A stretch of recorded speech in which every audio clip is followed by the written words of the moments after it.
इस वीडियो के अंदर हम लोग जो पढ़ने जा रहे हैं उसका नाम है the fundamental unit of life. और सबसे पहले हम लोग फंडामेंटल वर्ड को डिकोड करेंगे। जैसे कि हम लोग जानते हैं कि सबसे ज़रूरी है कि उसकी हेडलाइन को, उस चैप्टर के नेम को डिकोड किया जाए ताकि समझने में आसानी हो। तो द फंडामेंटल, फंडामेंटल का मतलब क्या होता है? फंडामेंटल का मतलब होता है बेसिक। एक एग्जांपल लेता हूँ और आपको सब क्लियर हो जाएगा। जैसा कि हम लोग जानते हैं कि इंग्लिश अल्फ़ाबेट में 26 लेटर्स होते हैं और उन लेटर्स से वर्ड्स बनते हैं, वर्ड से सेंटेंस बनते हैं और वो सेंटेंस से एक स्टोरी, एक पैराग्राफ बनता है। अगर वो वर्ड्स ना हो, वो लेटर्स ना हो तो क्या इंग्लिश लैंग्वेज एग्जिस्ट करेगा? अगर वो लेटर्स ना हो तो क्या इंग्लिश लैंग्वेज एग्जिस्ट करेगा? नहीं करेगा। इसी तरीके से अगर सेल ना हो तो लाइफ एग्जिस्ट नहीं करेगा। अगर सेल ना हो तो लाइफ एग्जिस्ट नहीं करेगा। तो इंग्लिश लैंग्वेज के लिए जो फंडामेंटल यूनिट है वो लेटर है। इंग्लिश लैंग्वेज के लिए जो फंडामेंटल यूनिट है वो लेटर है, लेकिन लाइफ के लिए जो फंडामेंटल यूनिट है वो सेल है। लाइफ के लिए जो फंडामेंटल यूनिट है वो सेल है।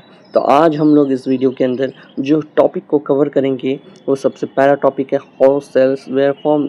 सेल्स बने कैसे, यूनिसेलुलर एंड मल्टीसेलुलर हो जाएगा, discovery of cell and cell theory. So let's start.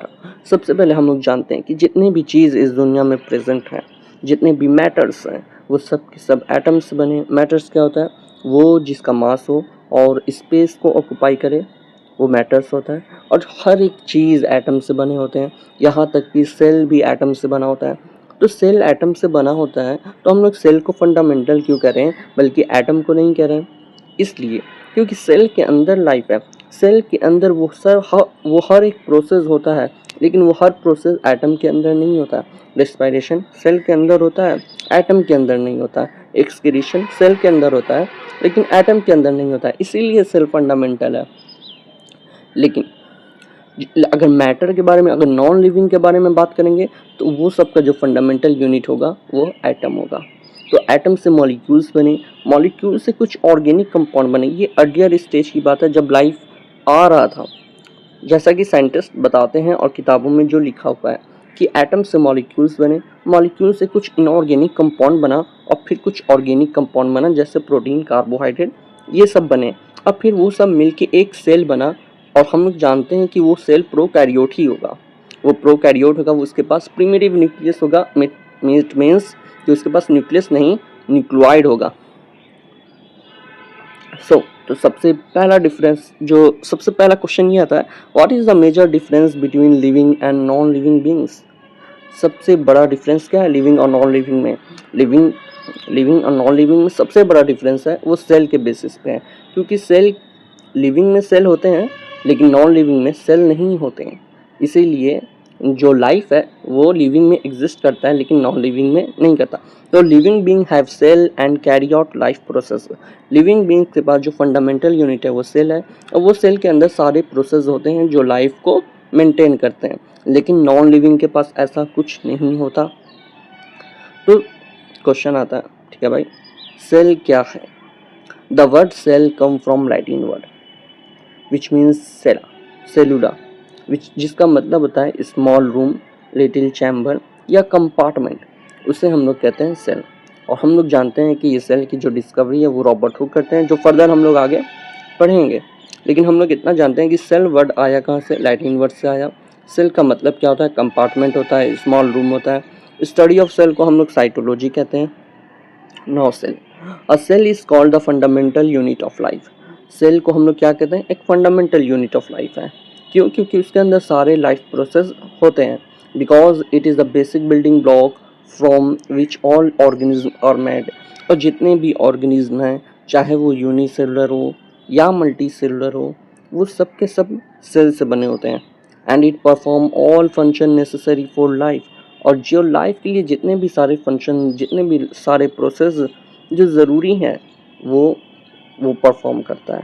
The word fundamental का मतलब क्या होता है? बेसिक होता है, इसेंशियल होता है, फाउंडेशन होता है, something on which everything is build.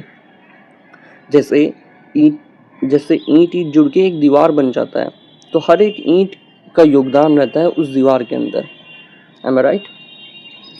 ना तो कंक्लूजन क्या हो गया, कंक्लूजन ये हुआ कि when we say cell is fundamental unit of life, तो इसका मतलब होता है without cell life can not exist. अगर सेल नहीं होगा तो लाइफ एग्जिस्ट नहीं करेगा, अगर सेल नहीं होगा तो लाइफ एग्जिस्ट नहीं करेगा। Just like a building is made of bricks, just like a building is made of bricks, all organism are made of cell. जैसे कि एक दीवार ब्रिक्स से बने होते हैं, ईंटे से बने होते हैं, वैसे ही एक ऑर्गेनिज्म चाहे वो यूनिसेलुलर हो या मल्टी सेलुलर हो, वो सेल के बने होते हैं। Multi cellular millions of cell हो सकते हैं, लेकिन unicellular a single cell perform all function which is necessary for life.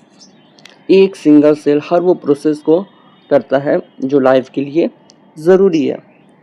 तो सेल का डिफिनेशन क्या हो गया, सेल का डिफिनेशन हो गया, पहली बात तो ये फंडामेंटल यूनिट ऑफ लाइफ है, और दूसरा important, cell is the structural and functional unit of life. Cell क्या प्रोवाइड करता है, एक स्ट्रक्चर प्रोवाइड करता है और एक फंक्शनल यूनिट ऑफ लाइफ है कि सेल के अंदर वो सारे फंक्शन होते हैं जो लाइफ के लिए ज़रूरी है। तो why it is called structural unit of life, क्योंकि जितने भी ऑर्गेनिज्म हैं, चाहे प्लांट हो, एनिमल हो या माइक्रोब्स हो, वो सब सेल के बने होते हैं।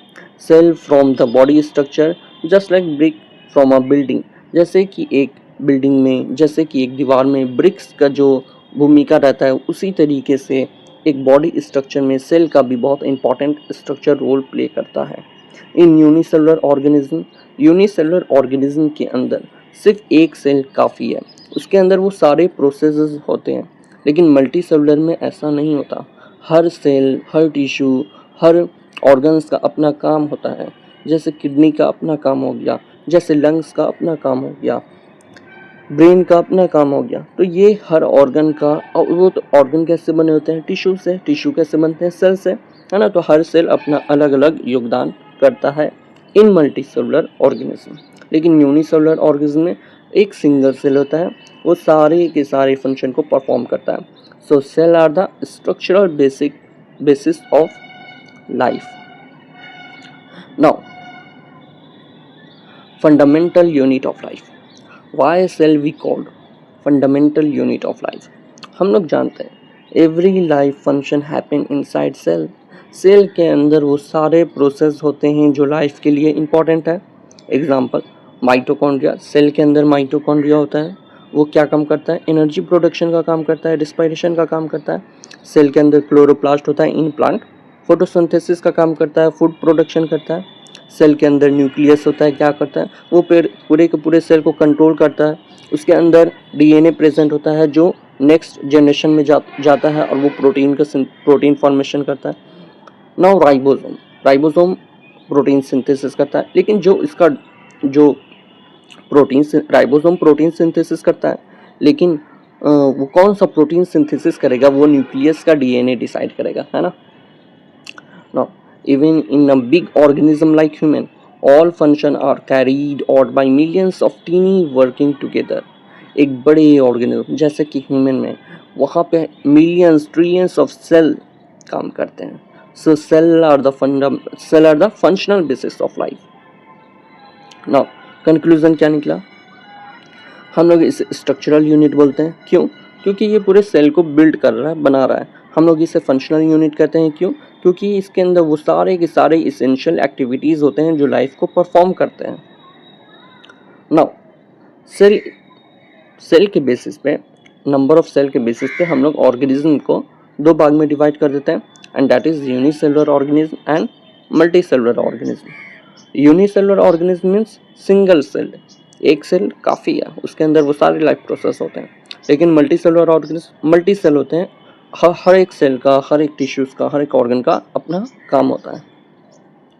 Now discovery of this cell, सबसे पहला डिस्कवरी जो करते हैं वो रॉबर्ट हुक करता है। खुद का माइक्रोस्कोप होता है, खुद खोजते हैं। तो उन्होंने कब सेल को डिस्कवर किया, अब बेसिकली उन्होंने जो डिस्कवर किया वो डेड सेल को किया, बल्कि ना कि लिविंग सेल को।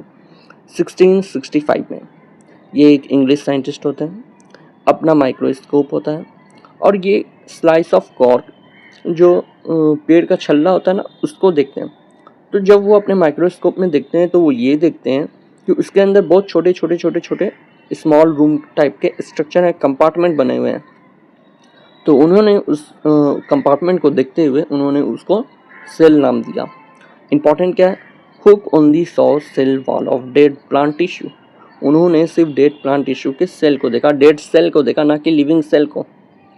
Now second point, Antonie van लीeuwenhoek 1674। ये साइंटिस्ट वो है, अपना खुद का माइक्रोस्कोप है, लेकिन इन्होंने लिविंग सेल को देखा। इनको फादर ऑफ माइक्रोबायोलॉजी भी कहा जाता है। पावरफुल लेंसेस के ज़रिए से माइक्रोस्कोप बनाया और लिविंग सेल को डिस्कवर किया। और उन्होंने क्या देखा, बैक्टीरिया और प्रोटोजोआ को देखा। Now third point, Robert brown. Robert brown वो साइंटिस्ट हैं जिन्होंने न्यूक्लियस को डिस्कवर किया प्लांट सेल के अंदर। बस ये याद रखना है और कुछ नहीं। Now fourth, cell theory. और हम लोग जानते हैं कि सेल थ्योरी को जो दिए हैं वो मैथिलिस सैचलिडन और स्वान दिए हैं, थियोडोर स्वान। तो स्क्लीडन जो है वो बॉटनिस्ट हैं और उन्होंने जो बताया कि all plant are made of cell, जितने भी प्लांट हैं वो सब सेल के बने होते हैं। और स्वान क्योंकि जूलॉजिस्ट है तो उन्होंने बताया कि all animal are made of cell. तो ये दोनों की बात है क्या हुई कि जितने भी ऑर्गेनिज्म हैं जो वो सब सेल के बने होते हैं, चाहे वो प्लांट हो या एनिमल हो। ये सेल थ्योरी का फाउंडर है। नाउ रुडोल्फ विरचॉ, इन्होंने एक पॉइंट और ऐड किया सेल थ्योरी के अंदर, और इन्होंने ये बताया कि हर एक सेल प्री एग्जिस्टिंग सेल से आता है। तो कैसे वो डिवाइड करता होगा, तभी तो एक सेल डिवाइड किया और दो सेल को बनाया। तो वो दो सेल आया कहाँ से, पहले वाले सेल से। तो all cell arises from pre existing cell. Now the summary of this video. Robert Hooke 1665 dead cell को डिस्कवर किए। लीeuwenhoek 1674 लिविंग सेल को डिस्कवर किया। रॉबर्ट ब्राउन 1831 न्यूक्लियस को डिस्कवर किया। Schleiden and Schwann 1838 to 1839 cell theory को दिया। और रुडोल्फ विरचॉ 1855 में cell come from cell, that is pre existing cell, that is omnis cellula e cellula को दिया। And thank you so much.